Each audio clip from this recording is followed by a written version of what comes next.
Next thing, very quickly, as I said, that these topics I will discuss more in depth as standalone topics, but I'm just giving you some idea because I use these phrases. So uh, I find myself morally bound to talk a little bit about them. Uh,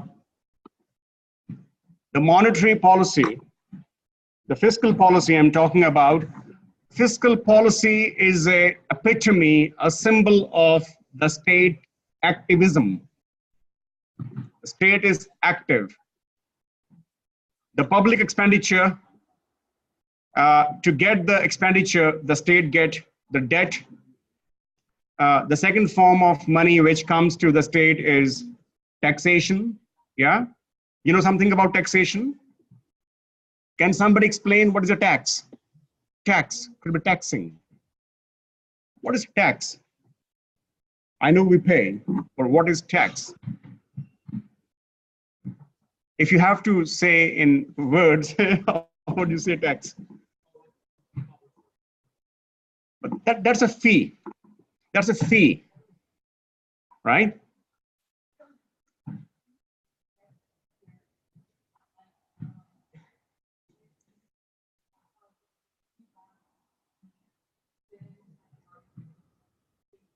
You pay tax, okay. So fee is not tax. Fee is when you avail the service, yeah? But tax sometime you have to pay even though you are not a direct beneficiary of it. You get my point? You may be, you may not be. Same, but different.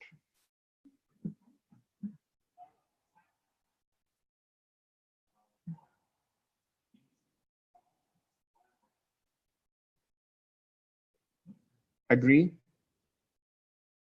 But that's what we're talking about, that public debt is also one of the form of financing, and second is tax. But what is definition? What you're saying is a characteristic of tax. I agree. But what is a tax? Can somebody define? Can you wrap up everything in a package of words and define tax? Yes, sir. Compromise. Life is full of compromises, isn't it? You're too philosophical. Hmm? Mm-hmm.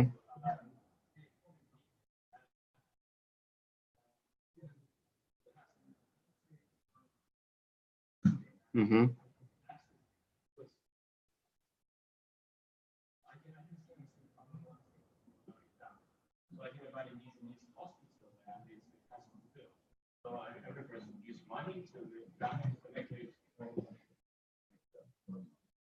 What you're saying is correct, but that's not the apt answer. None of you is wrong, but I won't appropriate apt answer. My question is, what is a tax? Define tax. Compulsory. This is what I wanted to hear. It's a compulsory payment. It's an involuntary payment. Given the choice, you will never pay it. Let's say tomorrow state make an announcement, it will never do it, that, hey, I leave to your sweet will to pay or not to pay tax. How many of you will pay? None of you will pay, unless you really are so generous, you're philanthropic, only in that case. But nobody would pay because it's an involuntary payment.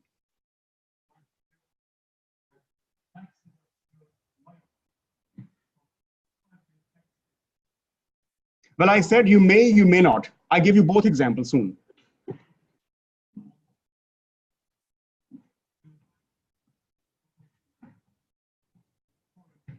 Mm-hmm. That's true. I totally agree with you, but that's only half side of the truth. There's another half left. Yeah. And that's why I said that it may be that you're a beneficiary. You may not be the beneficiary at the same time. See, tax is a involuntary payment. Given the choice, you will not pay. It's mandated upon you to pay tax. Tax are of two types: the direct and the indirect. The indirect taxes are those you only pay when you receive some benefit.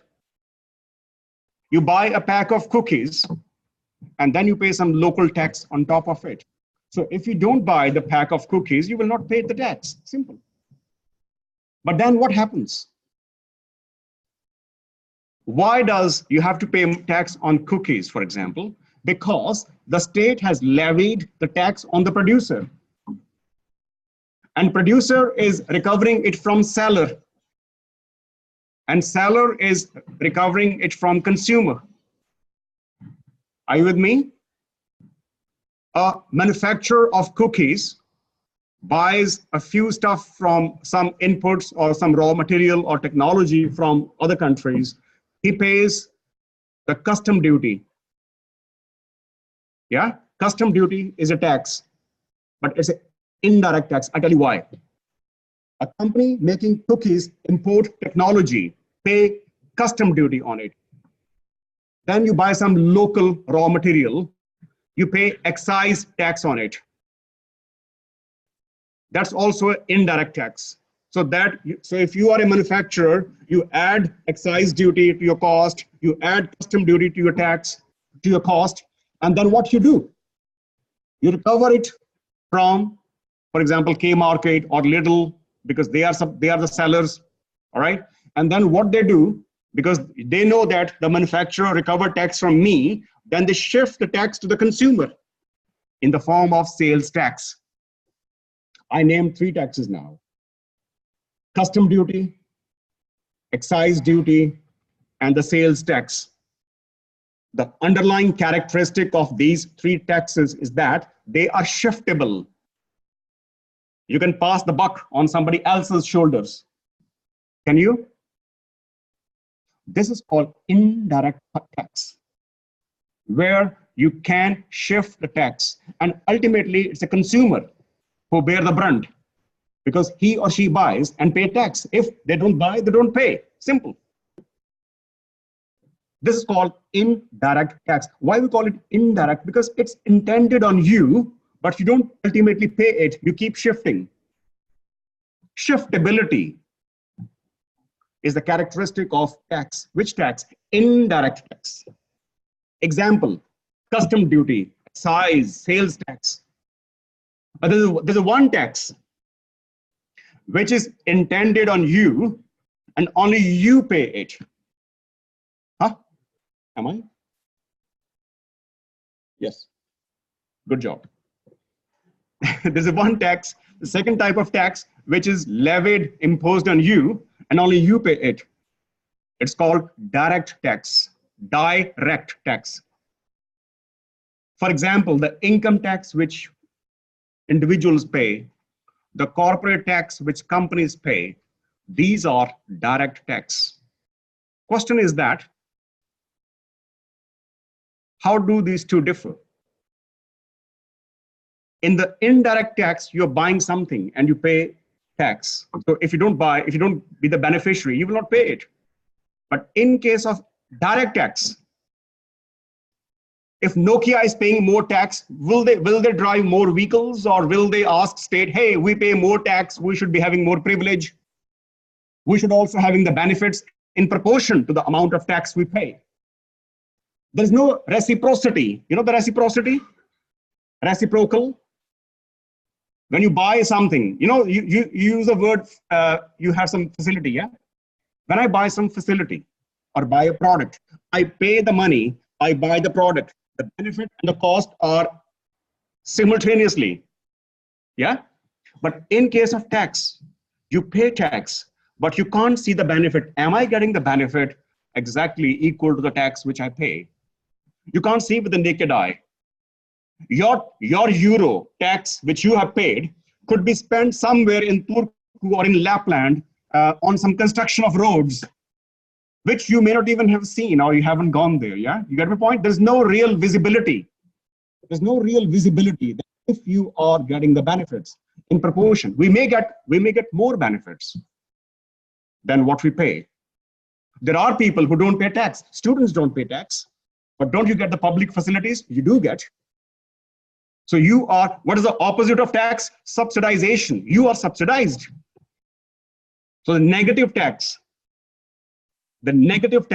is equal to subsidies, the benefits which people get. Simple.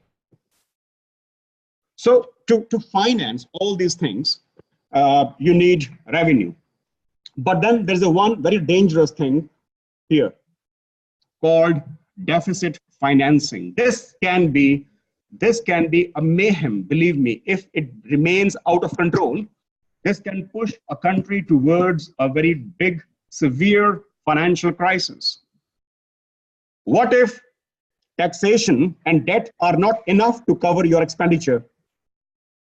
What would you do then? Remember, the debt can be from within the country and also abroad. I'm including internal debt within the country and also external debt which you borrow from the other. For example, you borrow from IMF, or you borrow from EU, you borrow from any big global agency. That is also part of public debt. The point here is that your debt and taxation are equal to, let's say, 100 euros, but your expenditure is 120. There's no way you can leave your accounts unbalanced. What will you do then? If you're a private company, look, if you're a private company, you can become bankrupt because you can't sustain the situation when your expenditure is exceeding your revenue. But if you are state, you have a facility, a benefit, and that is a printing press. Printing press, because you can print more notes from there. Deficit financing is exactly that thing. When you print more currency, pump in the economy, throw in the system, and let it circulate. This could be an exception, not a rule. This practice, if you use it cautiously, carefully, and just one-off, it's okay, no problem. The hell will not break loose. But if you think, hey, it doesn't matter, don't do any austerities, don't have any financial discipline, spend whatever you wish, exceed your expenditures, even the useless expenditures, because we are having a printing machine. Because we can use the deficit financing, then economy is going to crumble soon, right? Because the only difference is that the private companies can't have this kind of facility, yeah? But the state has. But the state should use it very carefully. Otherwise, you will be in the inflation. The second control which state has to run the economy is called monetary policy. It's comparatively simpler. All you have to do is keep changing supply of money.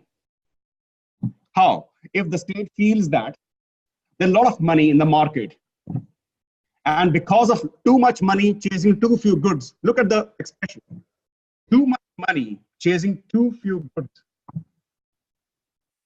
There's a danger of what? What is the danger? If there's too much money in the economy, but the goods are few, what is the danger? Inflation, exactly. So the state wants to avoid it. And then the state head of some minister or even the head of the Central Bank of Finland, he's, oh yeah, there's too much money now. What should we do? Take the money away. How? Increase the rate of interest. Increase the rate of interest. It's called cost of money. Yeah? When you raise the interest rate, it works as a two-edged sword. The borrowers would be discouraged to borrow because interest goes up. Consumers, just before they are going to spend money, they would think, hey, what is the interest rate? Oh, until yesterday it was 2%, now 4%. Okay, let's keep money in the bank. So rather, money is not circulating, money is taken away from the circulation and keep in the banking system. If you use this policy, this is called monetary policy. And if state feels that there is less money supply, because of less money supply, the level of economic activities are dull, drab, economic activities is very sluggish in the economy. How to activate the economy? Well, pump in more money. How? Decrease the rate of interest. Let people borrow. And let people take money from the bank accounts because the interest rate is not very attractive. People would prefer spending than saving. If that is the case, then the money supply would go and expand in the system. So basically, it's fine tuning of rate of interest. And accordingly, the state is able to control the supply of money. So this is the monetary policy. Monetary policy is taken care by the central bank of the country, like Bank of England, like Bank of Finland, like Federal Reserve Bank. On the other hand, fiscal policy is managed by proactively by the ministries of state.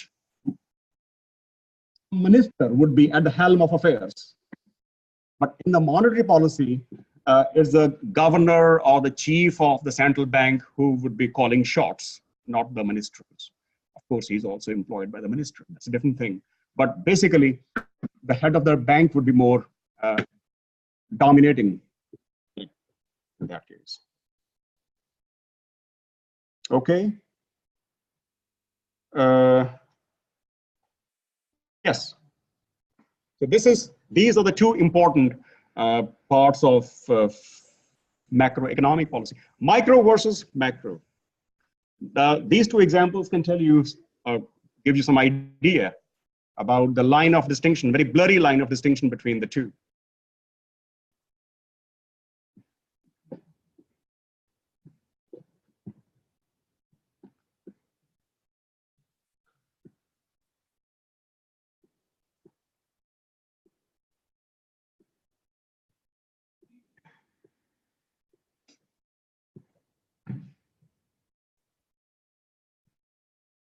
If one person is saving, you earn 1,000 euros and after a month you spend 800 and you are saving 200 euros a month. This is your personal saving, yeah?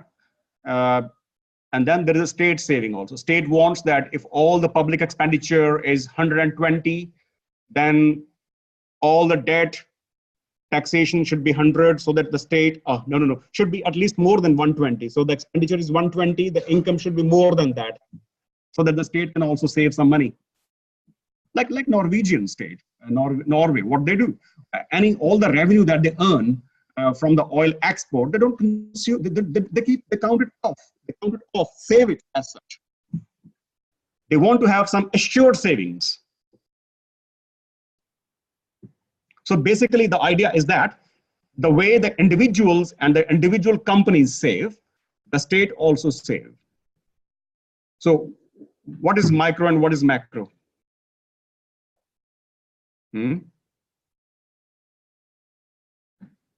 If the individual firm or a individual human being saves, it's a micro saving because it's your own personal.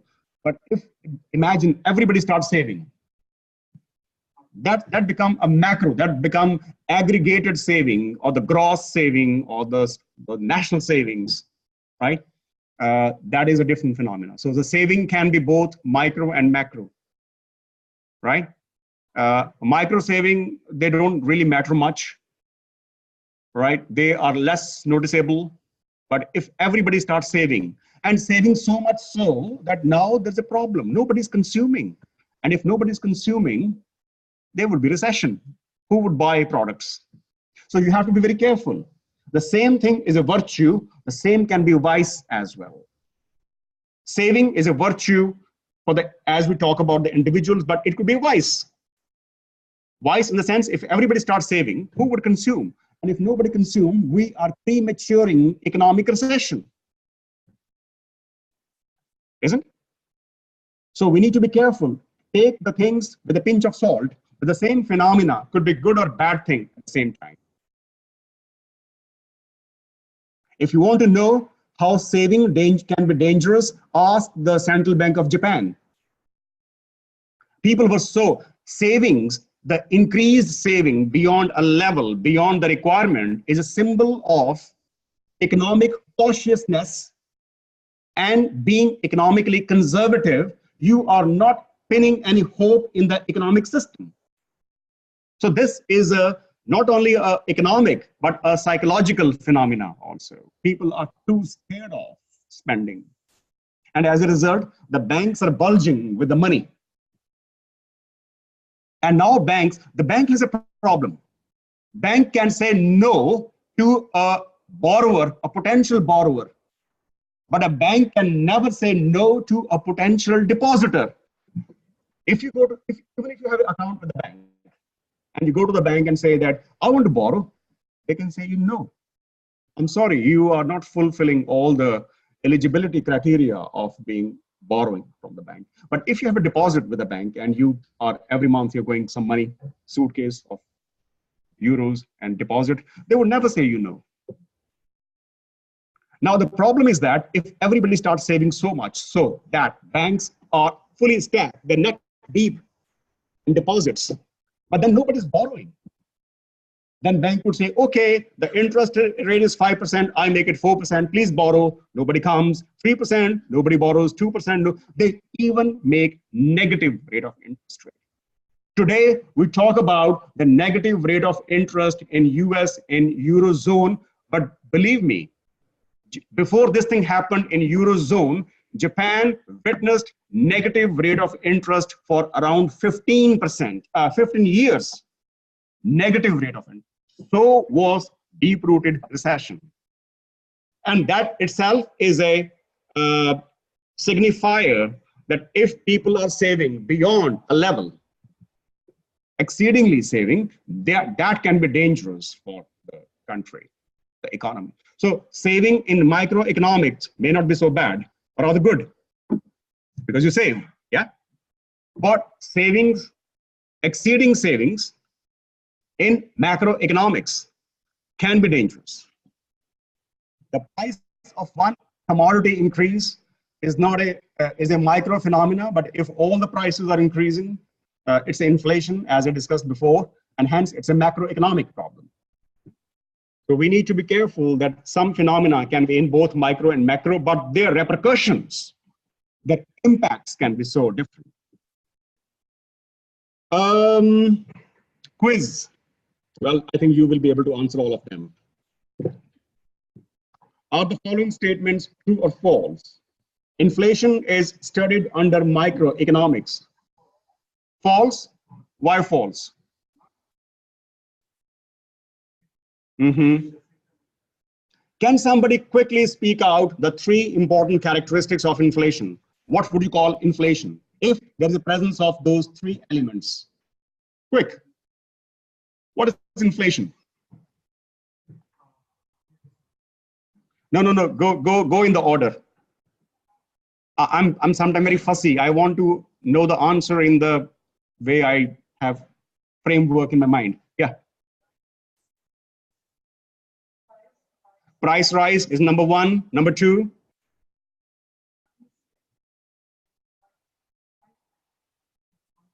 Yes, it's for the long time, not for 1 day or 1 week, but for a reasonably long time.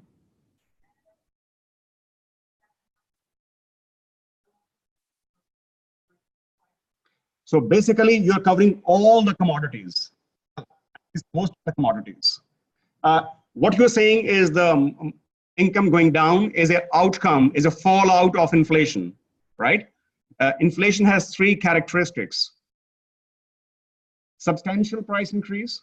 Number two, for substantial time period. Number three, almost across the board, everything. All goods, all services. That is inflation. That's the core characteristics of inflation. Okay, good job done.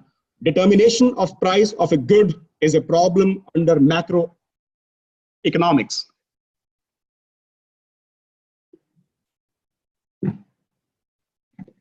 You fix the price of bread. Is it micro or macro? Micro or macro? Should we have voting? Micro or macro? Micro, because it's a one product, one. Whenever you study one, except for the one full economy, it's a micro thing. One product price is a microeconomics. But if you are talking about the price mechanism of the full economy, that becomes macroeconomic phenomenon. Hmm? Remember, I saw when we saw the website of Bank of Finland, yeah? There was something called price stability. I don't know if you noticed. There was a price stability. But that price stability is not for a pint of lager or a coffee cup. No, it's for the whole system. Mhm. Make sense? Macroeconomics deals with the issues of employment and unemployment. True. Yeah, because when you use the word employment and unemployment, we are talking about the full economy. Macroeconomics deals with the individual decisions making with respect to buying a good. True? True. Yes, true. Yes, microeconomics. Good job. So now you know the basic. Now this is something very important. Positive and normative. Positive and normative. You know what? Take 2 minutes and recall the last week's lecture. I have not only used these phrases, but also explained them. And I take a pause. The science of scarcity means that there are unlimited wants. Wants are like Hydra snake. In one of the book I read, Hydra snake. Hydra snake is 100 heads. So one is fulfilled. You think, oh yes, now my want is over. And then you have another want to fulfill it. And it keeps coming and going, and so on and so forth. Wants are unlimited, but the means which you have towards their accomplishment, they are limited. And then we have the problem of choice. Nothing about should be. Reality. This is wants are unlimited, means are limited. Live with that. Make it or spoil it. This sounds very positivist. Positivist never use the word should be. No should be. No moralistic thing. Very straightforward. So that way, the third definition sounds very positivist. What about the first two? One says, man is secondary, wealth is primary, man should earn wealth. And then the second one say, hey, what are you talking about? What type of science you are making? This is dismal science. Economics is how the wealth should be used to enhance man's welfare. So basically the first two, both schools of thought, are essentially normative. They say should be, shouldn't be. We can say that how can be the first definition moralistic, but well, the morals can be different for different people. But both are using should be. So when in the economic system, you give these kind of statements, this is what's happening. The rate of interest is going down. There is economic wealth getting accumulated, and the economies slow down. We need to increase the pace. We are talking very much about technical aspects, realities, economic realities. Let's find a system. Let's find a solution mechanism that this slowdown can be taken care of. Here we talk about the positive way of thinking. Okay, but when I say, our economic expenditures are increasing, we should do some austerity. The state should minimize its expenditure. The wasteful consumption should be avoided, right? You should spend based on merit. Then we talk about the normative things. So in economics, we use both normative and positive line of thinking. It's not either or that. It's not either or, but it's basically both. You think together. Sometimes when I say in the country, Finland is a small economy. The rate of growth is very less. The consumption is not picking up. The corporate profits are going down. How to bring the recovery in the economic system? I'm pinpointing, I'm highlighting the realities, hence essentially positivist. But then I say the state should revamp its taxation system. The state should encourage these sectors. The state should discourage those sectors. The state should put more reliance on monetary policy rather than fiscal policy, because fiscal policy will have impact in the long term, whereas we need some emergency solutions, and monetary policy is a quick fix. Let's do it. Now here I'm sounding more normative. So you may find both elements present in one statement. Yes, what's your point?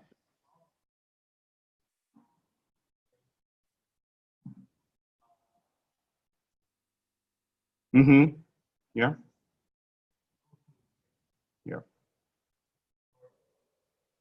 Yeah. Changing interest rate can be both. When you talk about the interest rate mechanism, how the interest rate is fixed, but when how the effects are, and how is interest rate going to encourage people to save money, but at the same time the poor people would be discouraged to have their own houses because they will not be able to pay more mortgage. So then we bring both elements together. Yeah, it's like a mix and match. So if you see these two statements, you will see that I'm talking about normative and the positive line of thinking at the same time. Maybe, maybe not. Hmm. The first statement is all about the realities that the gross domestic debt is increasing. So basically, the statement means that if you sell the country for 100 euros, you will get 77.3 less because they would be paid towards a debt. When Greece was on the verge of bankruptcy, the debt was almost 200% of the GDP. So basically, even if you had sold the country, still 100% was unpaid. You get my point? So you can imagine. But that's all about the economic realities. It's a reality. But I never said that debt is good or bad here. But in the second statement, I say the Bank of England should take strict austerity measures because the UK's debt is rising, and before it's too late, you should take some action. Here I'm talking about normative thing, that you should take some austerity measures because we are moving towards the economic crisis.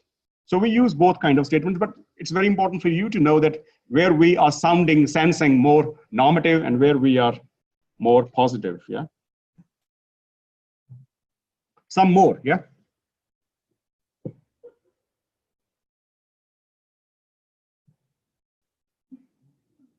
I think it's quite simple. Now you can easily find out. All you have to do is to see the presence or absence of one word. Isn't? This word could be explicit or it may be sounding like that. Hmm. The first one is, be quick. Second,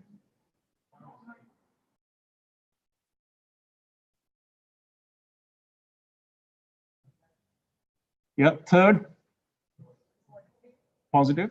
Yeah. Fourth, positive. Fifth, normative. Well done.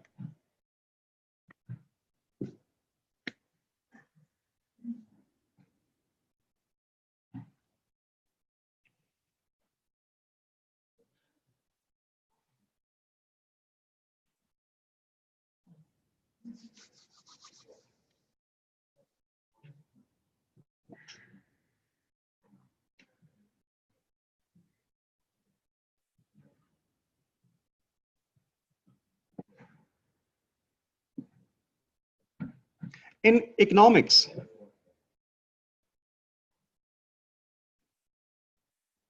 maybe I share you here. Yeah.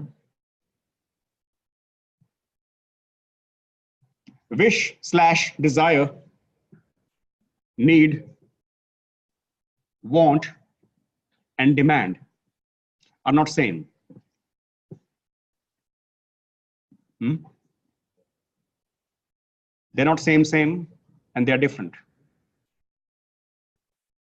They are very different from one another.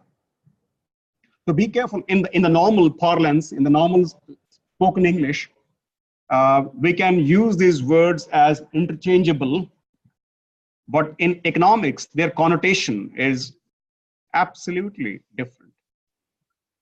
Of course, wish or desire can be same expression, but it's not same as needs, it's not same as wants, it's not same as demand. What do you think it is?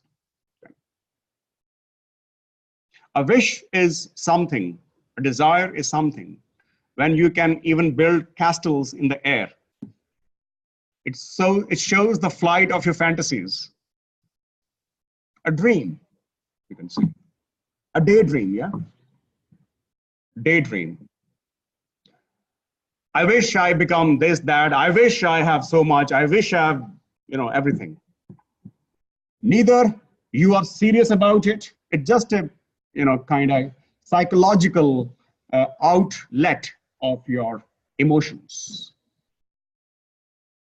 Nor you are taking any efforts to fulfill it yet. I'm saying yet. You may take actions later on, but not yet. Want is something, if you have, it will increase your welfare in reality. But if you don't have, it will decrease your welfare. But the problem is that you don't have the resources yet, but now you are actively, at least you're showing some action towards achieving it. You get my point? In the wish, desire, you want something which is completely superficial, superfluous. You don't know if it will be really good for you or bad for you. Of course, you are not taking any action to fulfill it. Want is, with your mental calculations, you find that, you know what, if I fulfill it, it will increase my welfare. But I don't have the resources yet.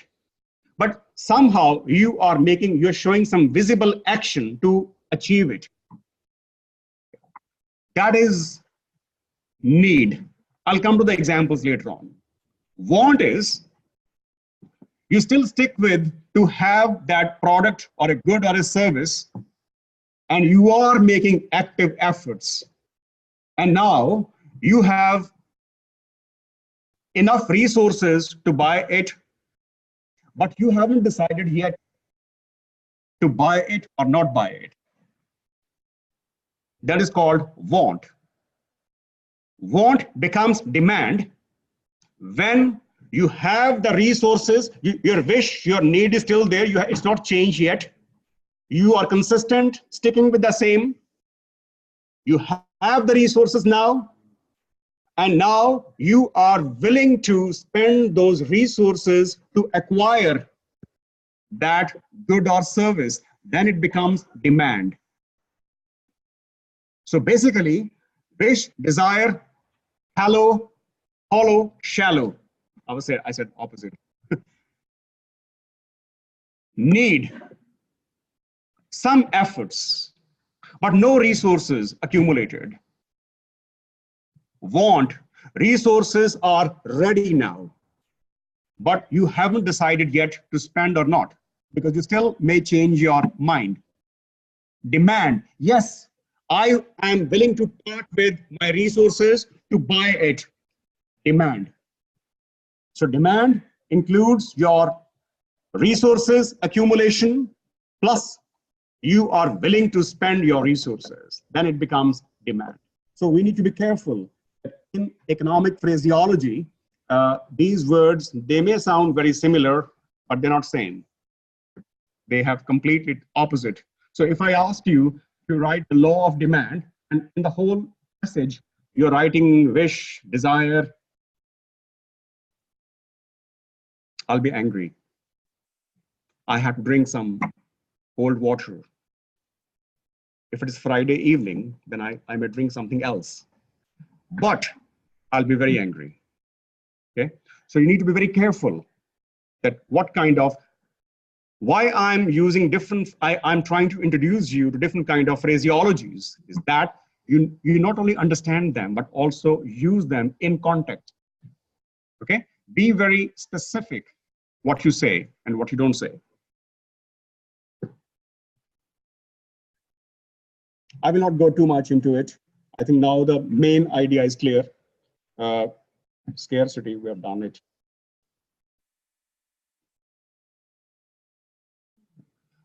This point, I think, requires some of your, what time we finish? Quarter to five? Quarter to five, yeah? Huh? Quarter to four? 7. But you said quarter to five. But you said quarter to five. Somebody said quarter to five. And guess what? I'm so happy. Whosoever said quarter to five has made my 45. Oh, okay, maybe. Yeah, it's my wish. It's my wish that somebody had said, Trav, teach more for 2 hours. Close the door, don't let me step out. And then you say, you know what? Let's study economics more for 3 hours more. But it's my wish. But yes, you're right. Thank you so much for your patience, for making the session interactive. I'm very happy that you are making very interactive. Keep it doing. And please speak something in the class, all of you. Okay. Thank you very much, and I'll see you next week. Stop, really stop. Stop recording.